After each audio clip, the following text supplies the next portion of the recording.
Welcome back, everybody. We're going to be talking about corporate America yet again. We're going to be talking about bosses versus leaders. Let's do it. Yes. That infamous question. I wanted to kind of have this discussion largely because I think that for people coming into corporate America, it's one of the most valuable skills you can have is being able to delineate when you have a boss versus when you have a leader. And when you can recognize the difference, you can more effectively do your job. Some of the common symptoms of a boss include micromanaging, lack of trust. I would say short temper, but that depends on the person. But almost like a feeling of unease when it comes to certain things. I'm not sure how they're going to react to this, so you may not feel compelled to tell them. You may want to do things behind their back so they don't have to worry about it. Whereas with the leader, you can be pretty upfront with about everything. Hey, I know you assigned this to me on Tuesday. I wasn't working as fast as I thought I would. It may take me until Thursday. And the leader may be you know what? I need you to do better, or that's fine. And I think with a lot of people in charge, it's almost, I don't want to say they're afraid, but it's almost it's okay to, in my opinion, it's okay to reprimand me for something I know I'm not doing right, as long as you aren't crucifying me over it. Because there's a very clear difference between I need better out of you and this is unacceptable and you're also the worst human being I've ever met. There's a very big gap between those two. I also want to add in when it comes to bosses, it's really hard to tell them things that will improve something.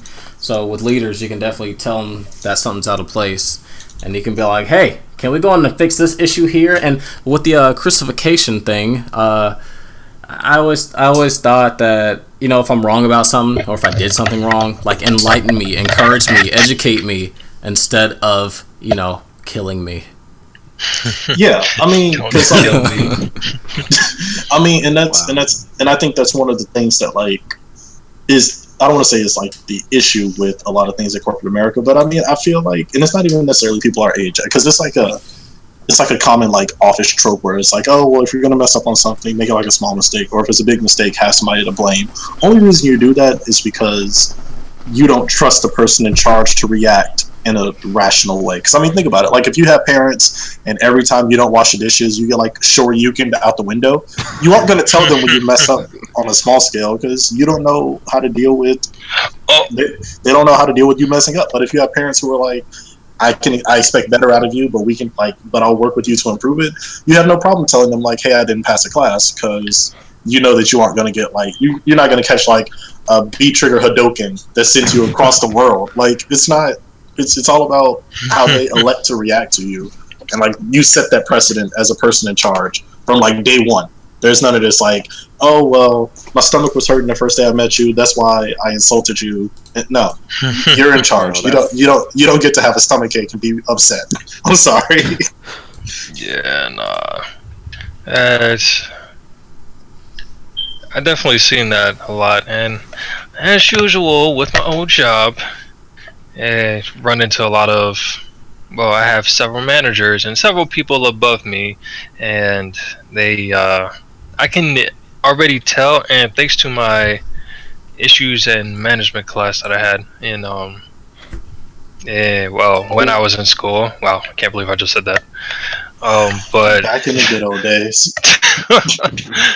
But back when I was in school, my professor was giving us a lesson about learning or trying to know the difference and becoming a leader instead of what was the other word? A manager. Sequel. Yeah. And I've noticed a lot of those at work. They'll be the one that likes to micromanage, that likes to blame other people for the issues that are going on. And anytime there's a situation that's going on, or if somebody doesn't do something right, or anything of the sort that isn't helping out the business at that current time, instead of trying to help the person out, they tend to just take over and just try to put them elsewhere, where it's where they won't mess up. And I feel and now that I think about it, I feel that was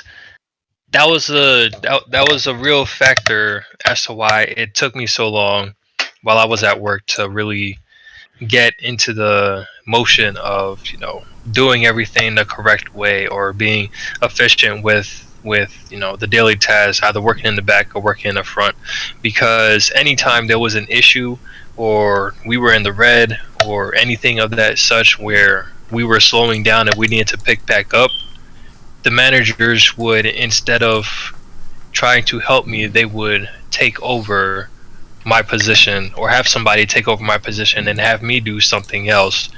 And at the end of the day, I'd just be like, okay, well, I suck at this position. No matter how, I can try That's not many how you. different. I could try many different ways to go about, trying to get myself better. But if there's a specific way to do something, if there's an easier way to do something that they know that I don't, chances are I'm not going to figure it out on my own. Especially if I'm not even able to sit there and watch what you're doing. You just tell me to go do something else, and I have to do that instead of learning the proper way to do it. Or even then, when this all is over and done with, you kind of, you don't come to me and tell me, this is a better way to do this for next time. Or next time when you see, like, if you see that you're low on the shoots, just go ahead and stock them up and stuff like that. Like, there's like, they didn't really help me grow in the business so that I cannot make these mistakes. Instead, they just fix my mistakes.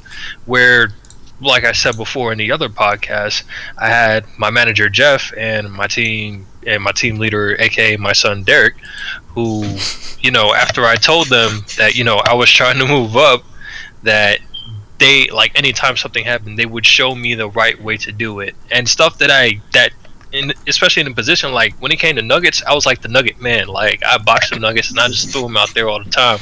But Nugget man. Yes. Oh man. But there was an efficient way to box the nuggets that would help me move a lot faster, that Derek taught me. And I was like, holy crap, if only I had, known this before, I would have been able to get way more nuggets out, and we wouldn't be holding on nuggets or anything like that. It's just things like that, like natural, like leaders. And I'm pretty sure they haven't even taken no leadership classes or anything of that such. They just know how it is, like when you're working at something and you want to get better, and that they want to get better. Don't just take the opportunity for them to grow and learn from them, because you're trying to keep the business up. Because that's how people stay stagnant and stay in the position where they're at. They're not given the opportunity to learn. They just do this job, and if they can't do their job, then have somebody else do their job for that time being, and then they go back to doing their job. They don't learn anything. They don't get no experience, and it's like they're just going to keep on making the same mistakes over and over again. And then when that person comes back to work, and it's like they're gonna go back to their position, the managers or other team members are just like, oh great, he's back on nuggets, or he's back on screen, he's not even that good and stuff like that. Well, nobody's really taught him how to do it.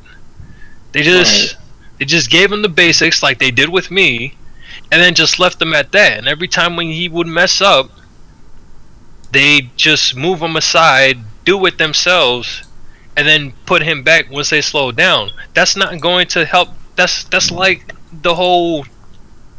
That's like the whole. What was that one? That one saying, you give a man a fish and he eats for a day, but you teach a man how to fish, and and he then eats for life. For a lifetime. yeah, he eats for life. Like I mean, it's the same. It's the same thing. If you help somebody out when they're in trouble, then yes, you help them out for that day. That's great. But the next day, the same thing may happen again, and you're not gonna sit here and just try to help them out, because it's just gonna be a continual process. You teach him how to get out of the situation himself, and it's not gonna happen again. Because by the time it got close to me, like towards the end of my time at Chick-fil-A, I didn't need help anywhere. I was in there helping people out, and that was just because of that leadership that came and helped me grow and become better in the store. I'm not saying that Chick-fil-A is like, you gotta go to Chick-fil-A and like be be like the best Chick-fil-A employee that you got to be, and that's what you want to do. That's what you want to do. But for me personally, wherever I'm working, I want to do the best that I can because I know that's what I'm capable of.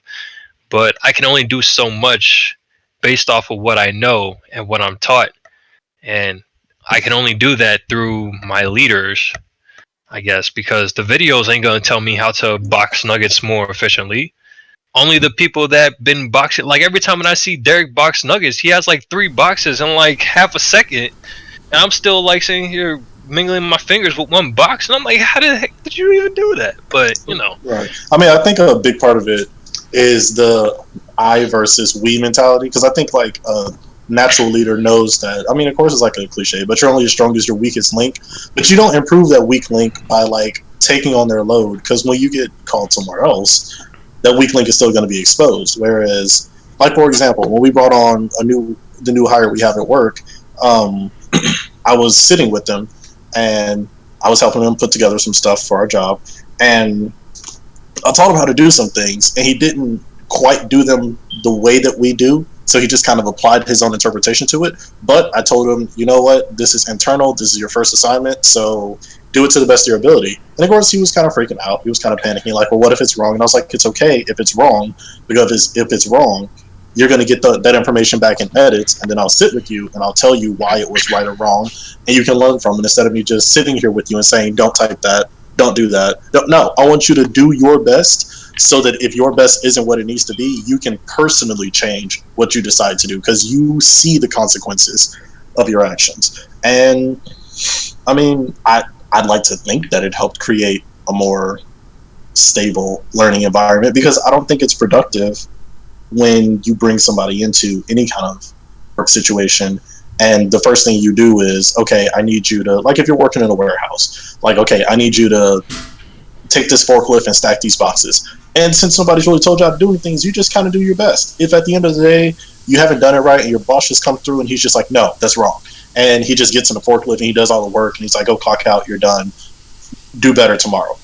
Like, you're not going to go home and like immediately research forklifting techniques. And no, you're probably going. You're not. Yeah, you're probably going to. You more than likely will leave feeling a little bad about yourself and be like, okay, I'll try again tomorrow. But nobody's actually taught you the way that people want, like the company or the organization wants you to have this done. Whereas a leader, when they tell you to do something, yeah, they may let you go run them up, but they'll come and I'll be like, okay, talk to me about what you were thinking when you did this. Like, this isn't quite the way we do it, but I want to know what you were thinking as you did this, so I can know how to work with you to get everybody on the same page. And I think a lot of that comes from that I need to look good versus our team needs to look good. Because I mean, it's easy for a boss to like if you're at Chick-fil-A and all the screens are in the red, a boss may be like, crap, if the owner of Chick-fil-A sees that all these screens are in the red, I'm going to look back because I'm in charge. I need to like step in and save the day. Whereas a leader will be like, okay, my team needs to learn how to work faster so we don't deal with this problem anymore. And if anything comes down, it's coming down on my shoulders anyway.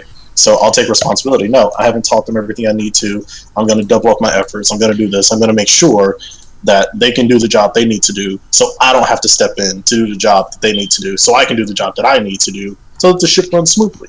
But, you know, when you have a boss or when you have somebody who's like intent on micromanaging and, you know, like, well, what percentage are you here with this? And, you know you said you wanted to be able to like box 300 nuggets in 30 minutes. Like, how close are you to like, okay, you're only at 156. You said you were going to be at 300. Yes. I'm trying to learn how to be faster. Well, I need you to be faster.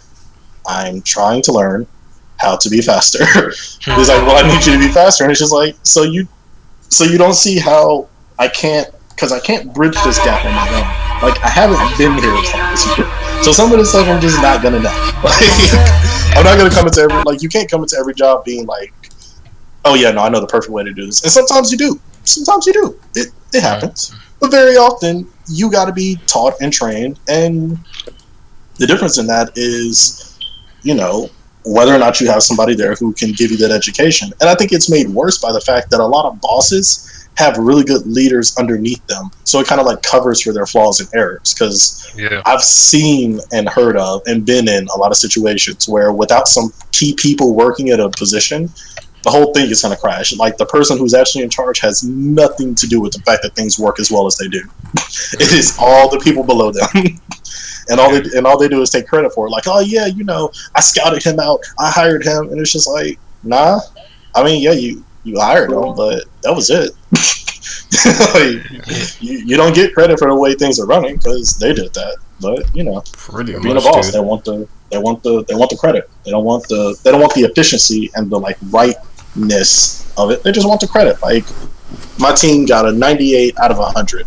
I did a good job. Whereas a leader is like, my team got a 98 out of 100, and I'm glad Blue got so much better at boxing up Nuggets because he gave us those extra 2 points. Like, yeah, boy. Dude, actually, I remember one time, I actually got in trouble for wanting to talk to one of the higher ups at my job. Because there are literally 3 people on our team currently at a job, obviously I won't mention, but we worked our asses off and we still got our freaking goals set. We were doing our day-to-days, we were meeting our deadlines, and we were also completing our projects as well. And then, of course, the boss wants to go on and just get credit from all of us. I'm like, dude, we did all the work. Like, why can't we talk to our director or talk to our VP saying, hey, we did this, and this. We did it to the best of our ability and whatnot. But the boss just, I just never understood that ever. Like, why did they do that? It's stupid because honestly, if you're a true leader, whether you're doing good or bad, you'll work with your employees, your team, in order to make everybody happier. You'll make your company better.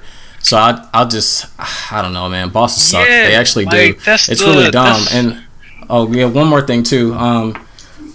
Dude, like the whole process is leaders will actually work with you. You know what I'm saying? They will work with you. They will respect you. And even Joey, I guess a really good example. And this is what I appreciate about your dad. When we remember when we went to that office? This was like a couple months ago. And we literally built the whole office. Yeah, we were jamming to the 90s music. But anyway, good times. Dude, I'ma buy you a train.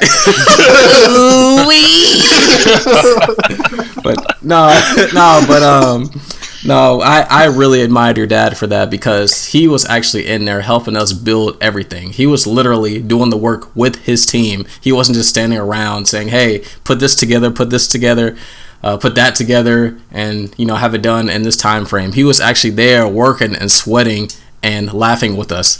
It was great. That was a beautiful look.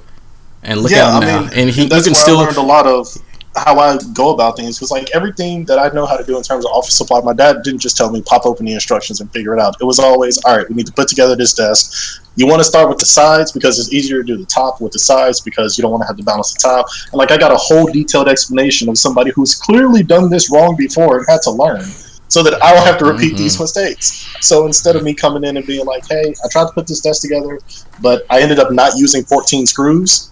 It's like, like instead it's just like, hey, if you have 1 or 2 screws left over, it's okay because you probably did this, this, and this, and it'll still work fine. Yeah, and that's because he's been down in the gutter with me. Like, I mean, it's like you said, it's not one of those things where it's delegation, it's interaction.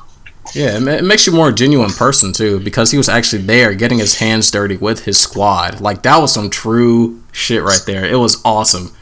And we got the job done a lot faster than expected too. Yeah, because it was supposed to be like a 3-day job, and we did it in like 7 hours. Yeah, like we super got it done. That was great. But being a leader definitely builds more character, and you'll definitely be a more respectful person. Therefore, people will like to work with you a lot closer more often if you're an actual leader. Mm-hmm. Stop pointing fingers, stop blaming people, stop taking people's credit. That's not cool at all.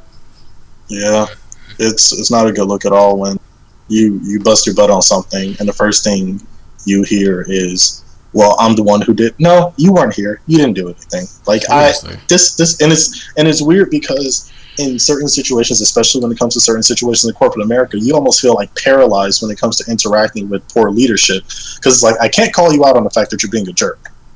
Yeah. But you're definitely being a jerk. You're making me not want to be here anymore. But I can't tell you I don't want to be here so that you make things better, because your first response will not be, let me make things better. It will be, I'll fire you. And I'll find somebody who's not going to say something to me.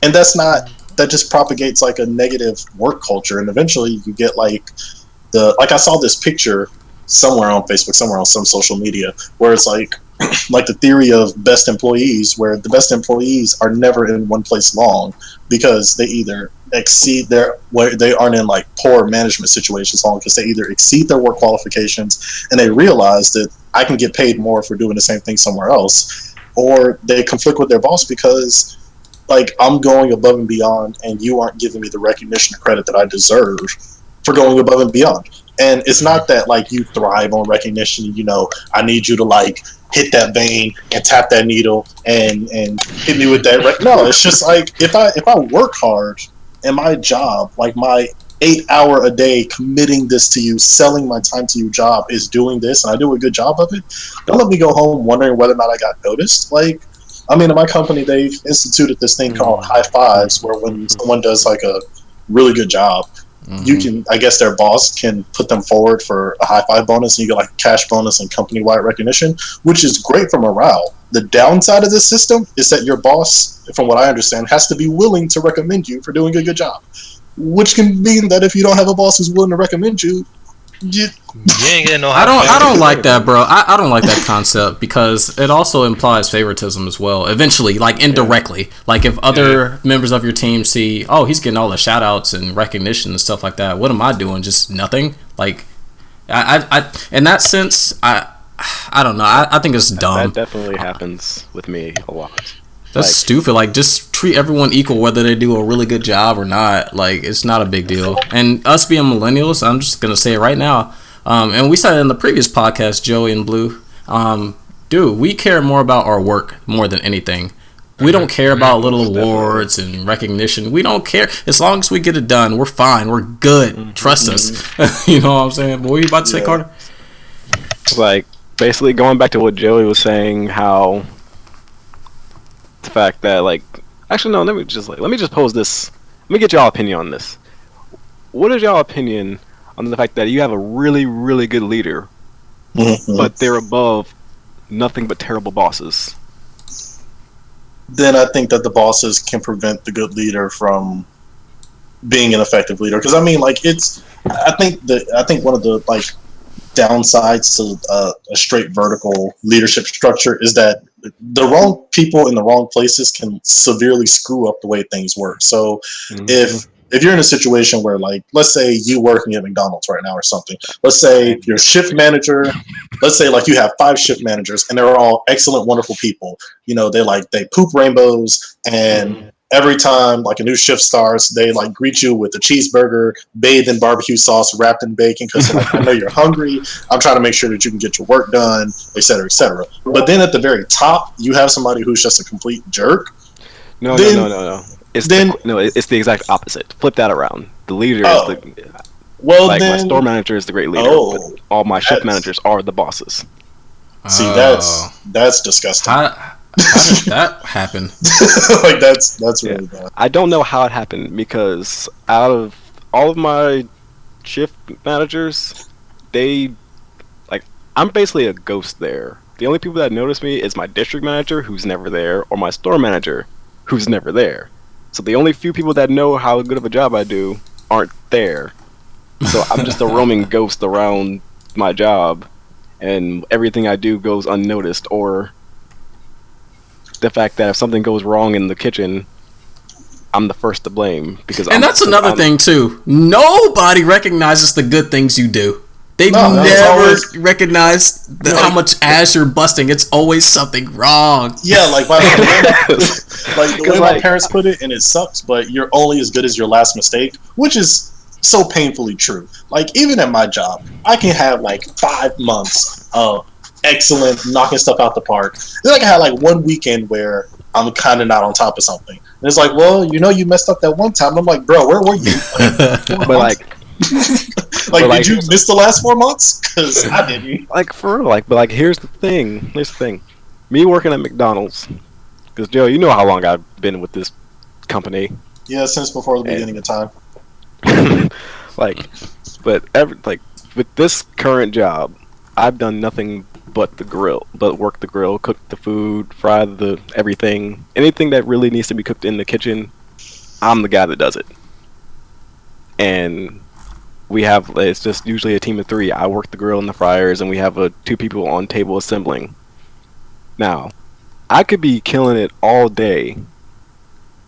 No food runs out, everything is clean. But the moment that anyone up front or the managers up front who's bagging the food doesn't get an order, or they're holding on something because of something that the assemblers are doing, or they're just messing around, or just not even on the table at all, and they're holding, I'm the guy that gets asked all the questions like, are we holding on this? Do we have are we waiting on this? Like, why are you asking me? I'm good. It's the table that's all gone. Like, because it got to the point where before I taught myself how to assemble, because it got to the point that like I have so many coworkers who just leave the table with a full screen of orders that I learned it myself. So when they leave, I can pick up the slack, and that still goes unnoticed.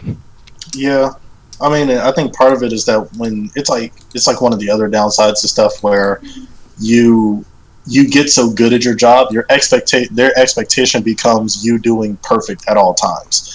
And it's the new norm. Yeah, exactly. Like you go above and beyond, and they're just like, "Okay, do that all the time." And you're like, "No, I was doing 6 people's jobs. This is not every day." And they just they don't hear that.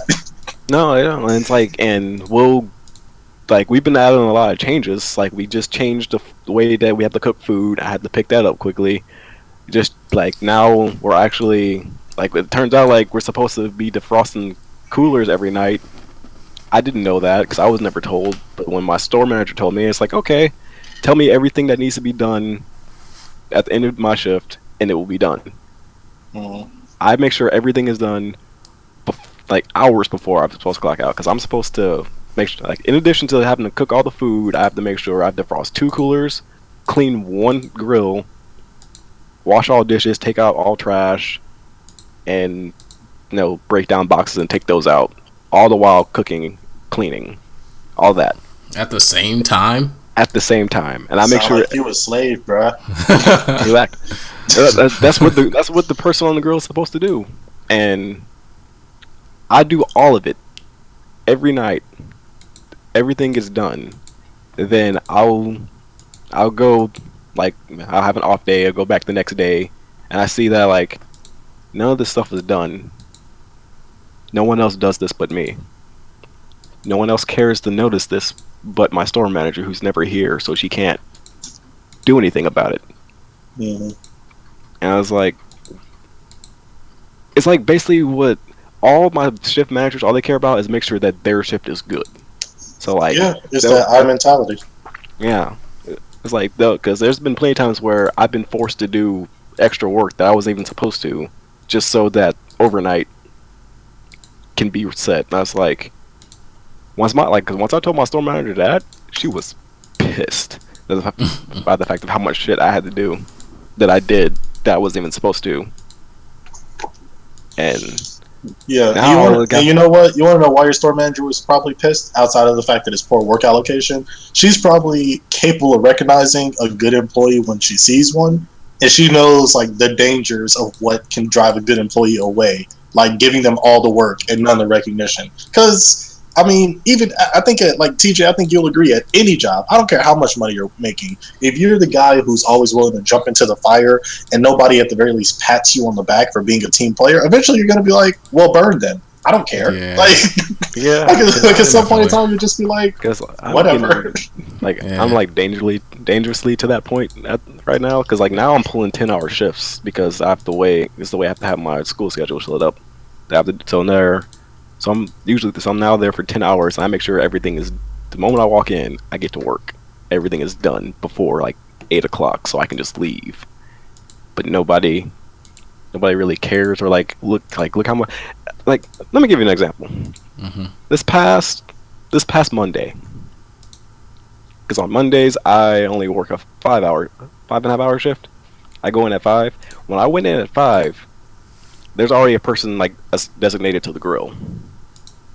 When I went in, nothing had been done. He was already there since 2. They were supposed to have the grill at least started cleaning, or at least half the dishes done, or some like trash, or some of the trash cans, like trash bags changed. Just nothing done. That's like nothing. But like he's been there since 2, and I got there at 5. No, actually, no. I was late that day because I got there at like maybe 6. I was late that day because buses.